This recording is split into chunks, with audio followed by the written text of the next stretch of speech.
Hello students, कैसे सभी लोग। आज हम शुरू हमारा हिंदी का चैप्टर नंबर 4 जिसका नाम है सौहार्द सौमनस्य से। इसका हम क्वेश्चन शेयर करेंगे। इसमें जितने भी आपको क्वेश्चंस दिए गए सब मैं आपको कराने वाला हूँ, आपको देने वाला हूँ सारे आंसर्स सारे क्वेश्चंस के। इसके लिए वीडियो आखिरी तक ज़रूर देखो, ठीक है। तो यहाँ पर देखो, सबसे पहले जो हमें ये पोइम है, जो इसके साइड साइड में जो क्वेश्चंस दिए गए वो हम सॉल्व करेंगे, ठीक है। उस क्वेश्चन के हम आंसर लिखेंगे। उसके बाद जो लास्ट में आपको पोइम के लास्ट में जो स्वाध्याय है उसके क्वेश्चन आपको देने वाला हूँ, ठीक है। तो चलो स्टार्ट करते हैं। तो सबसे पहले देखो यहाँ पर क्या है, कल्पना पल्लोन। इसमें क्या करना है, भारत की विविधता में एकता है, इसे स्पष्ट करो, ठीक है। इसका आंसर हम कैसे लिखेंगे, यहाँ पर देखो, भारत एक विशाल देश है जहाँ अनेक धर्म, भाषाएं, जातियां, वेशभूषाएं और परंपराएं पाई जाती हैं। उत्तर से दक्षिण और पूर्व से पश्चिम तक लोगों की जीवन शैली अलग अलग है, फिर भी सभी भारतीय एक दूसरे से प्रेम, भाईचारे और सहयोग के सूत्र में बंधे हैं। हम भिन्न भिन्न होते हुए भी एक ही राष्ट्र, एक ही संविधान और एक ही संस्कृति मूल्यों को मानते हैं। इसी कारण कहा जाता है कि भारत की विविधता में ही उसकी सच्ची एकता निहित है, ठीक है। इस तरीके से आप लिख सकते हो। क्लियर हो गया। चलो अब आगे चलते हैं। तो देखो, एक ही क्वेश्चन था जो हमें सॉल्व करना था, जिसका आंसर देना था। उसके बाद डायरेक्ट हम आ जाएंगे स्वाध्याय पर, ठीक। इसमें तो पहले क्या है, शब्दार्थ। इसमें फर्स्ट क्या है, निर्मूल। इसका मीनिंग क्या है, बिना जड़ की, निरर्थक। सेकंड क्या है, स्वार्थ। इसका क्या मीनिंग आप लिखोगे, स्वार्थ लिखोगे। ये आपको सेम टेक्स्ट बुक में ऐसे ही दिया हुआ है। स्मार, इसका क्या लिखोगे आप, संभाल, सुरक्षित। जर्रा, इसका क्या लिखोगे, अत्यंत छोटा कण, मतलब ये बहुत ही छोटा, माइन्यूट। ओके, आगे चलते भी। अब क्या है, सूचना के अनुसार कृतियां करो। इसमें पहला क्या है, कृति पूर्ण करो। तो इसमें देखो, आपको टेक्स्ट बुक में जो दिया गया है, क्या लिखा है, इन बातों में अलग होकर भी हम सब एक हैं। तो दो ब्लॉक दिया गया है, तो दोनों ब्लॉक में पहले में लिखोगे आप धर्म, दूसरे में लिखोगे भाषा, ठीक है। फिर उसके बाद देखो, बगिया की शान। इसमें भी दो ब्लॉक दिया गया है, ऐसे करके आपको दो ब्लॉक है। तो पहले ब्लॉक में आप लिखोगे फूल, दूसरे ब्लॉक में लिखोगे फल। क्लियर। चलो अभी आगे चलते हैं। अब यहां पर क्या बोल रहे हैं, कविता में इस अर्थ में प्रयुक्त शब्द लिखो। तो देखो, दीपक, इसका क्या आप लिखोगे, दीप। पुष्प, इसका क्या लिखोगे आप, फूल। तिरस्कार, इसका क्या है, नफरत। प्रेम, इसका क्या लिखोगे, प्यार, ठीक है। चलो अभी आगे चलते हैं। अब देखो, इसमें थर्ड में आपको क्या दिया गया है, जहां पर है, कविता में प्रयुक्त विलोम शब्दों की जोड़ियां लिखो। तो देखो, जितने भी कविता में हैं विलोम शब्द, मतलब कि विलोम मतलब अपोजिट वर्ड्स। तो एग्जाम में अगर आपको ऐसा आ गया पेपर में कि विलोम शब्द लिखो, तो कंफ्यूज मत होना, उसका मतलब है अपोजिट वर्ड्स, ठीक है। तो यहाँ पर हमने लिखा है, तो छोटा, इसका विलोम या अपोजिट वर्ड क्या आएगा, या तो विरुद्धार्थी से हम बोलते हैं, तो इसका आएगा बड़ा। सेकंड क्या है, नफरत, इसका क्या आ जाएगा, प्यार। फिर क्या, थर्ड अलग, इसका क्या आ जाएगा, एक। फोर्थ पे क्या है, नकद, नकद, इसका क्या आ जाएगा, उधार।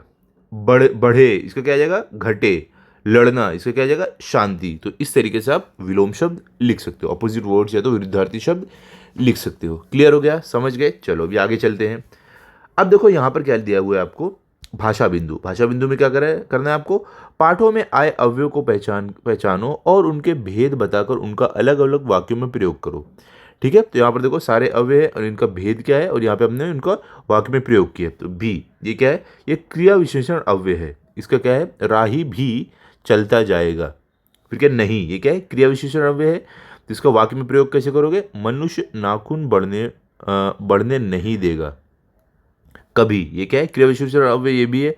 इसमें कैसे रहेगा, बच्चे कभी कभी चक्कर में डाल देते हैं। फिर क्या है, की, इसमें क्या है, ये क्या है, संबंध सूचक अव्यय। इसको आप वाक्य में प्रयोग कैसे करोगे, मन की पवित्रता आवश्यक है। फिर क्या है, के, ये क्या है, ये भी संबंध सूचक अव्यय है। इसमें आप कैसे लिखोगे, कुल्हाड़ी नदी के पानी में गिर गई। फिर क्या है, अगर, ये क्या है, आपका समुच्चय बोधक अव्यय है। इसमें कैसे लिखोगे, कितना अच्छा हो अगर धर्म भेद खत्म हो जाए। इसलिए ये आपका है, क्या है, ये समुच्चय बोधक अव्यय है। तो इसमें आप क्या लिखोगे, दुर्घटना हो गई इसलिए लोग इकट्ठा हो गए, ठीक है। तो इस तरीके से आपको लिखना है, आपको अव्यय ढूंढना है और उसके भेद बताना है, और उसके बाद इसका वाक्य में प्रयोग करना है। इस तरीके से आप लिख सकते हो। क्लियर हो गया, समझ गए। चलो आगे बढ़ते हैं अभी। अब देखो, आगे आपको क्या है, यहाँ पर उपयोजित लेखन है। इसमें क्या करना है, शालेय बैंड पथक के लिए आवश्यक सामग्री खरीदने हेतु अपने विद्यालय के प्राचार्य से विद्यार्थी प्रतिनिधि के नाते अनुमति मांगते हुए निम्न प्रारूप में पत्र लिखो, ठीक है। तो आपको पत्र लिखना है, जो भी आपको बैंड है, ग्रुप है बैंड का, उसके लिए क्या क्या सामग्री, क्या क्या चीज़ों की सामान की ज़रूरत है, वो आपको लिखना है अपने स्कूल के पत्र। ठीक है। तो देखो यहाँ पर इस तरीके से आप पत्र लिख सकते हो। यहाँ पर आपका डेट आ जाएगा यहाँ पर। उसके बाद यहाँ पर आप लिख सकते हो कि किसको आप लिख रहे हो, फिर यहाँ पर विषय आपका सब्जेक्ट क्या है, फिर संदर्भ क्या है, फिर यहाँ पर जो आपको लिखना है, जिसको आप लिख रहे हो, क्या रिक्वेस्ट कर रहे हो, उनको एक्सप्लेन करना है, और आपको कितने उसमें क्या क्या सामान चाहिए, कितना सामान चाहिए, वो आप यहाँ पर लिस्ट कर दो। और उसके बाद लास्ट लाइन में आप ऐसे करो कि आप उम्मीद करोगे कि आपका जो भी है सामान जल्दी मिल जाएगा, और ऐसे करके आप एंड कर सकते हो। ठीक है। आपकी यहाँ पर एंड, जैसे हम लेटर करते हैं पत्र को, वैसे एंड कर दो। क्लियर हो गया? ठीक है। तो ये आप देख लो, मैंने खाली ऐसे आपको एक समरी दे दिया है, एक्चुअल में क्या लिखना है आप देख सकते हो। इसको आप स्क्रीनशॉट ले लो या तो बुक में लिख लो। ओके, क्लियर हो गया? चलो ये आगे चलते हैं। अब देखो आगे यहाँ पर क्या आपको दिया गया है, स्वयं अध्ययन। ये आपको खुद से करना था, लेकिन फिर भी मैंने क्या किया है, यहाँ पर आपको लिख कर दिखा दिया है कि कैसे आपको करना है। ओके, तो यहाँ पर क्या है, देखो सबसे पहले, नफरत से नफरत बढ़ती है और स्नेह से स्नेह बढ़ता है।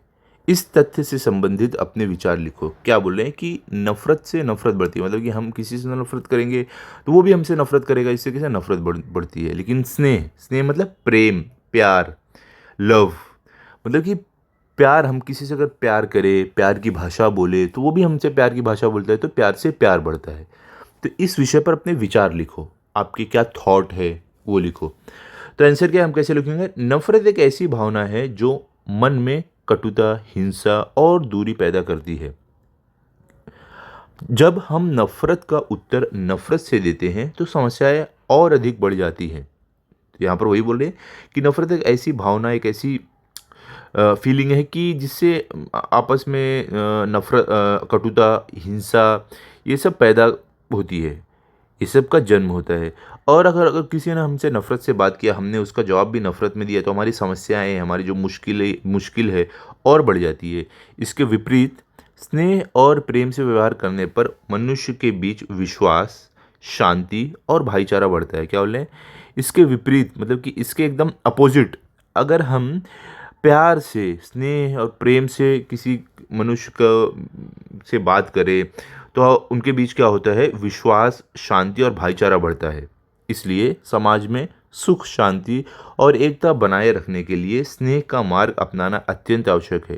क्या बोले, इसलिए समाज में, सोसाइटी में सुख, शांति और एकता बनाए रखने के लिए क्या करना पड़ेगा, हमें प्यार के राह पर चलना पड़ेगा। और ये बहुत ज़रूरी है समाज में, ताकि सब में शांति, प्रेम, एकता बनी रहे। ठीक है।